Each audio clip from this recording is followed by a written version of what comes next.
Yo, what up, Wolfpack? This the Blind Wolf, and we back at it again.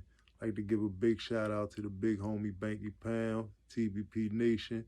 Big shout out to J Hardcore and Hardcore Boxing News.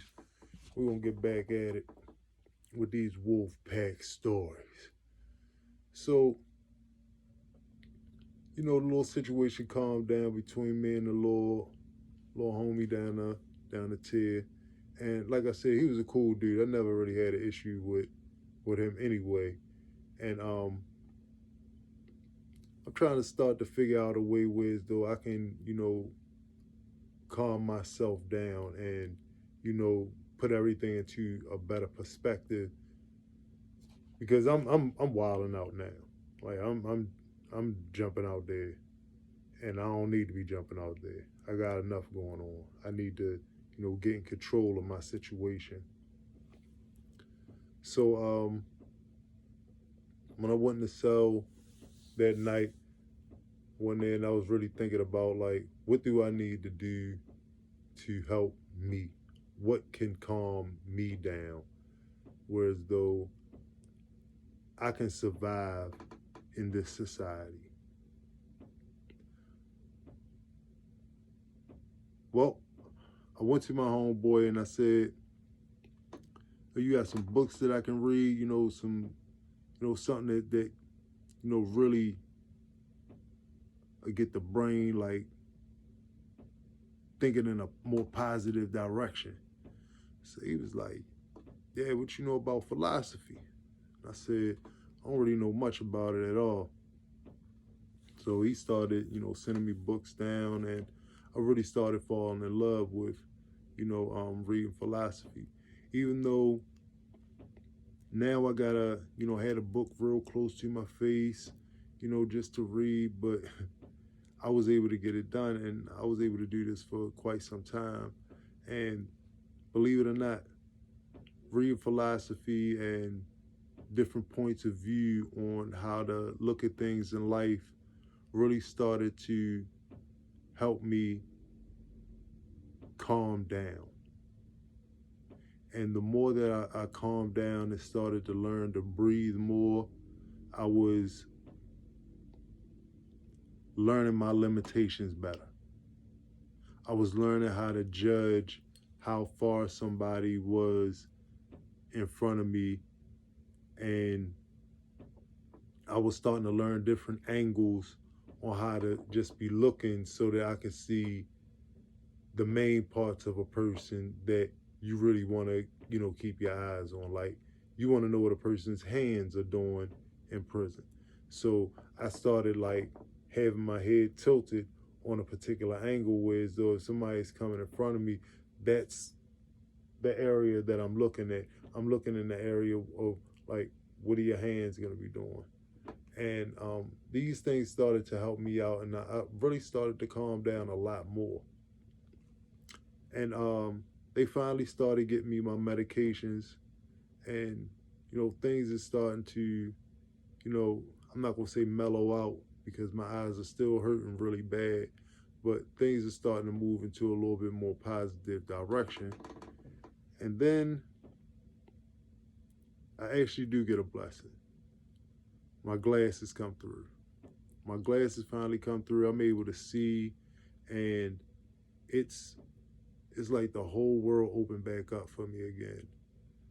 I was able to come out of my cell and look down the tier and see the people. I could actually see the faces again. Um, I was able to walk up and down the steps without, tripping and, having to like really pay attention to when I'm at the first step. I could really see it. I felt so much better, and it's like a light started to shine on me. I was even able to start running, going back out there to the yard to get to the weight pit, to get to the weights and stuff. And this was like such a big blessing for me to just be able to move again. And I know that God had his hands on me because he protected me through, all that I've been through in life, and I know at this point he wasn't going to leave me stranded, even though I felt so lost. I actually, felt so grateful to God for me getting those glasses, me getting the medicine, and some of the pressure starting to be, relieved from up off of my eyes. And I started having pretty much a normal, you know, way of moving around again. And now I could get back into, some of my artwork, which I was unable to do. I'm in the cell, I'm drawing, and I'm starting to get a little bit more intense than I was before. It's like I was drawing, when I could draw for like the last time. I don't really know how to explain it, but I was putting my all into it. I taught myself how to draw an ink pen and shade and everything, and I could draw a person looking just like they were. We used to have little art contests over the penitentiary, and man, I won a lot of them. I won a lot of them. And I did this blind. Well, at this point, I was what they call visually impaired, legally blind. I wasn't nowhere near what I am now. Um,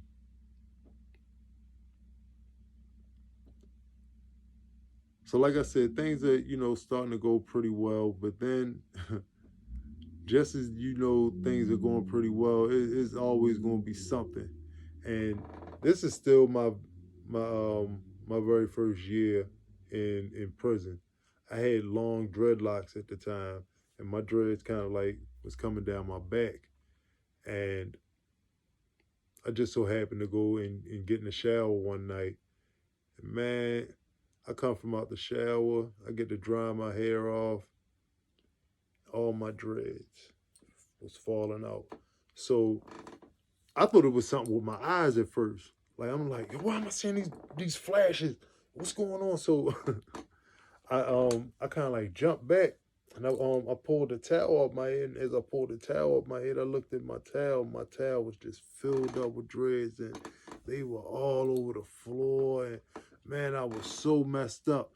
And this is the first time since this has happened that I need to go up to the auditorium to get a haircut. Now, I was fine with going to my cell, from, like the flats coming from the cafeteria, whatever. That ain't that many steps to go up. Going to the auditorium, this is a tower that you have to climb up, and it is a lot of steps.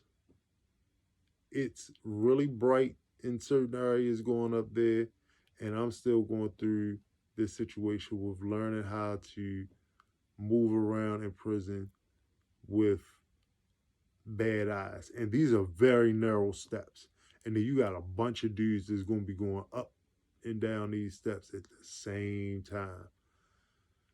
Whew, good God Almighty. I get up these steps. My homeboy at the time, Playboy, he was a barber. I go get over in his chair and I pull my do-rag off my head. And I had a t-shirt on my head. I pull that off my head. He said, "Woo, boy, what happened to your head?" I said, "Man, all my hair fell out." He said, "Man, you stressing that bad?" I said, "Man, I don't know. If it is, man, this is the worst case of stress in the world because too much hair came out at one time." So he was like, "Man, how you want your hair?" I'm like, "Man, just give me a bald head, man. Give me a bald head." So he cut the bald head, and I felt all right with that. But now I felt like, an old man. Now I got glasses, bald head, can't see that well. I'm like, man, what the heck didn't happen to me since I came to prison? Like, this is crazy. Like, my life has completely flipped upside down. I went from being,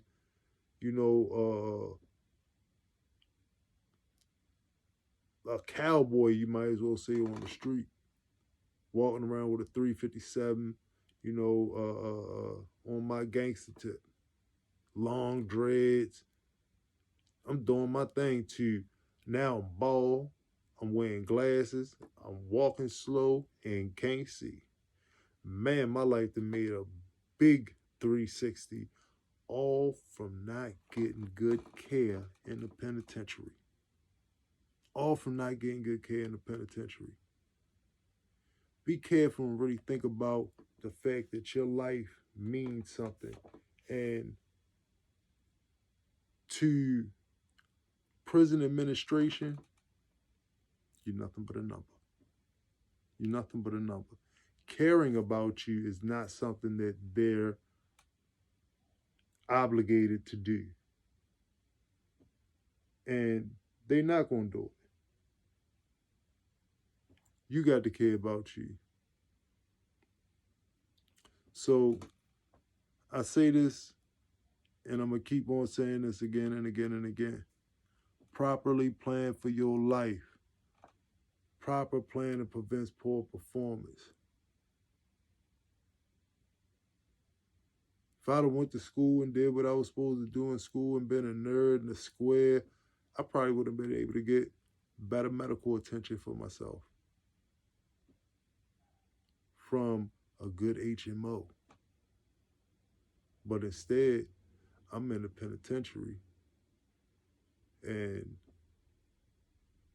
I go and see doctors that tell me they don't even have the equipment that can help me. I can't get transportation back and forth to the eye doctors when I really need it. Plan for a better life for yourself. Remember what Marcus Aurelius said. The happiness of your life depends on the quality of your thoughts.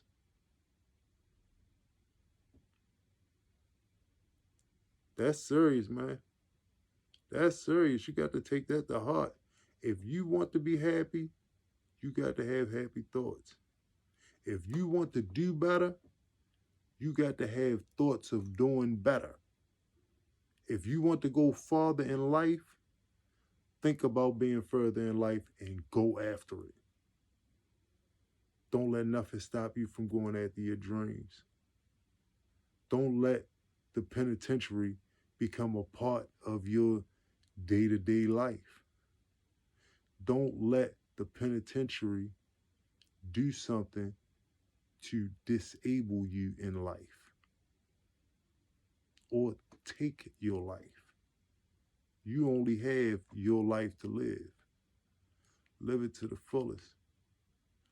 Big love from the blind wolf. Show love to yourself. Show love to your family. Do the best that you can in this world.